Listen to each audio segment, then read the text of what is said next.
Antoine et Cléopâtre est une histoire d'amour et de guerre, comme on dit, mais non seulement comme deux thèmes entrecroisés. Amour et guerre ici sont indémêlables, nourris, permis l'un par l'autre.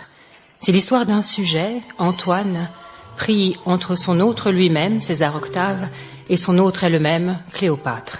C'est l'histoire d'une déchirure, une histoire d'amour. Mais non comme dans Roméo et Juliette, une histoire d'aube et d'adolescence. Antoine et Cléopâtre sont au seuil de l'automne du corps, comme dit Bonnefoy. Leur passion l'un pour l'autre et leur dépendance l'un de l'autre, la seule noblesse qui soit d'en vivre, dit Antoine, sont comparables à celles des héros raciniens. Elles sont questions de vie et de mort. Être, pour cela, signifie être aimé. Je suis aimé, donc je suis.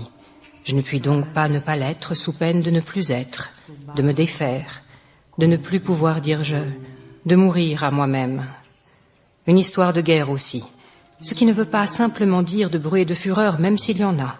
Rien de moins chaotique, rien de plus calculé, de plus implacable que ce pendule romain dont la tige, tantôt vers Rome et tantôt vers l'Égypte, finira par écraser Rome et proclamer l'Égypte.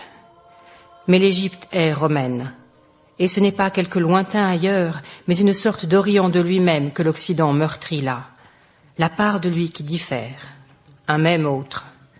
C'est que Rome ici n'est pas seulement Rome, cet empire aujourd'hui tenu par le triumvirat Antoine, Octave, Lépide, ni seulement ici l'Égypte. Rome est une conception du monde et un drapeau, celui de César Octave. Et ce sont les couleurs de Marc-Antoine qui représentent l'autre monde du monde, la Rome qu'on appelle Alexandrie. Mais il ne s'agit pas seulement là d'histoire.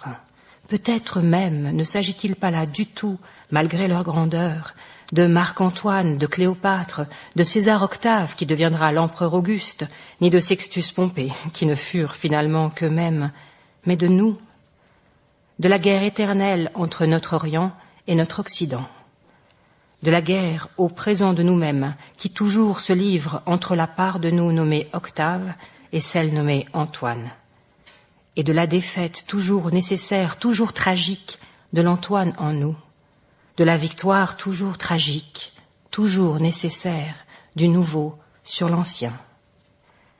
Il s'agit donc ce soir d'écouter cette fable et ses acteurs de chair et de rêve comme, avant tout le reste, un chatoiement de notre inconscient.